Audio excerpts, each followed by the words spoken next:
Fantrax Fantasy Football Mailbag episode heading into Week 11. Who should I start this week at quarterback, Goff or Allen? So Jared Goff draws Chicago, who allow the 7th most passing yards per game and the 11th most fantasy points per game to quarterbacks.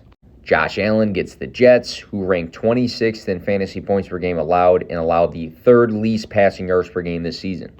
Jared Goff averages 36.2 passing attempts per game, Josh Allen 35. Goff averages 278.1 passing yards per game, Allen at 260. Goff has 14 touchdowns and 5 interceptions through 9 games. Josh Allen 19 touchdowns and 11 interceptions playing one more game. Points per game difference 23.7 for Josh Allen and then Jared Goff at 18.3. And then we know Josh Allen has upside with his legs. Jared Goff has none of that. I'm going to be spicy and just say in a plus matchup against the Bears, I'm going to go Jared Goff. Are Bills players a buy low due to the offensive coordinator change? Stephon Diggs had a down week, but he leads the position in targets and is tied for the lead in receptions, 5th in receiving yards, 4th in total fantasy points. He averages 20.2 per game. Down week as well for Josh Allen, but he's had 5 top 5 weeks this season. Still leads quarterbacks in fantasy scoring. I think Khalil Shakir is still a good stash just to have as he grows in this offense. Weeks 8 and 9, he looked good. Week 10, not so much. Stash Leonard Fournette. He's had a history of top 12 running back finishes and points per game, pass catching numbers, touchdowns, volume in general. Not super into Gabe Davis in all honesty. I know the boom weeks are really boom weeks, but I don't like the inconsistency and the lack of targets sometimes. James Cook had a good game. Not really into him just due to the lack of touches weekly. I don't know if anybody qualifies as a good buy low, but sometimes when guys have a bad week, there's emotion tied to it in fantasy football. Would you start Jaylen Warren over James Conner, Jerome Ford, or Chris Godwin? Full PPR. So Jaylen Warren just played 51% of the snaps in Week 10. He has scored 14.3 and 19 fantasy points the last 2 weeks. 88 and 101 rushing yards. In these games, he's been very productive on the ground. 14 and 16 touches in those 2 games. We have to look at Najee Harris, though. He's had 18 and 19 in those same games, and he's also been productive in scoring touchdowns. Warren faces Cleveland, who's a tough matchup. The only promise I see here is that Cleveland is now going to be with their backup quarterbacks. Maybe the game script is, enough for the running backs to get plenty of touches and the Steelers to just beat them up. Still a good defense at the end of the day, but again, when the offense cannot match the other offense, it could create a good game script for running backs. I think Warren I'd start over potentially Chris Godwin, but I think I'd go with these other guys in this scenario. Especially because Najee has still been touching the ball more and is probably not going to disappear. With all of the receiver injuries for Chargers, how do we feel about Jalen Guyton? How shallow of a league would he be an add-in? 79% of the snaps played, he caught 4 of his 6 targets, 41 yards, and a touchdown in Week 10.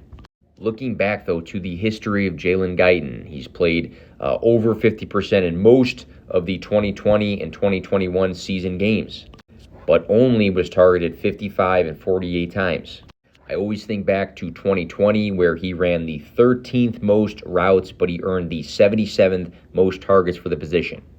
Just a ton of wind sprints and running around. I think he's kind of MVS-like where you might depend on 1 or 2 big plays and hoping he scores a touchdown.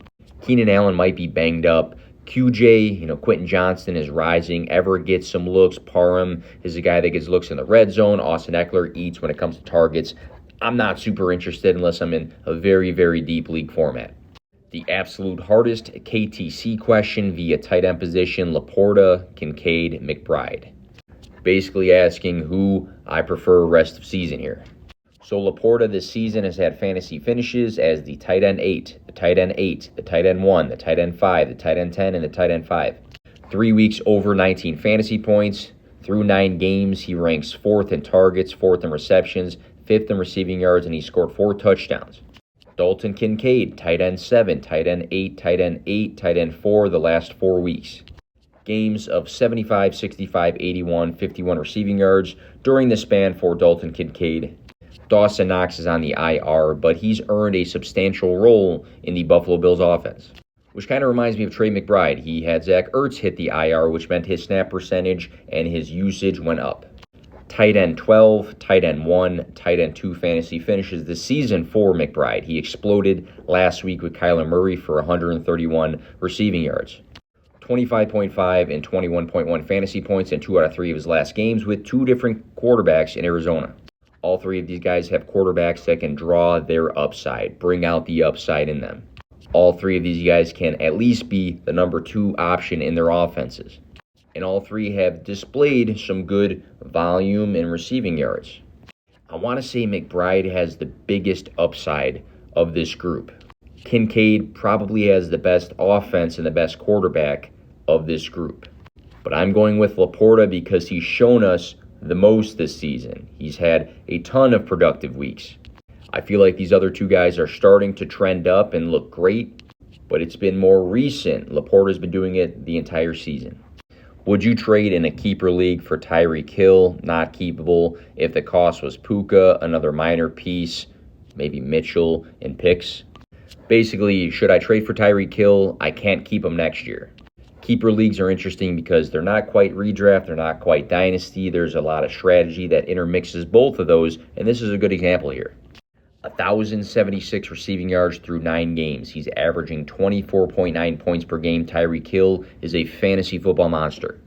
So in this scenario, you're giving up pieces that maybe you would have kept next year for a win-now piece in Tyreek Hill.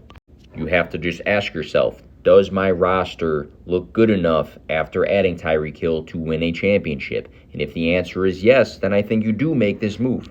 Of course, you want to, think about next year and think about your team for the long run to some degree, but also you have to treat it like a redraft as well. And I think Tyreek Hill with pieces that really don't cost too much here would be a great target. If you don't have to completely explode your team to go and get Tyreek Hill, I'd make the move. I've got Kelsey and McBride full PPR. Who do I trade and who would you target? So McBride is coming off of a huge week. I think you ride that week. Do I think he can be good rest of season? Absolutely. But do I think he could be Travis Kelsey? No. We know Travis Kelsey is going to be the number 1 target from Patrick Mahomes. McBride, could he be the number 1 target for Kyler Murray? Maybe, but I think there's some other guys that could step up, Marquise Brown being one of them. So go and trade McBride high, and what you should do is look around your league for somebody that really needs a tight end. Once you identify that, then look to what they have that can really boost your team. You are filling their need, but you should also identify, hey, what do they have that can really make my lineup better weekly? It's strategy right there. It's without even diving into these 2 players. Dak or Stroud, I've guessed every game wrong since the bye, and I've lost 2 straight games because I guessed wrong.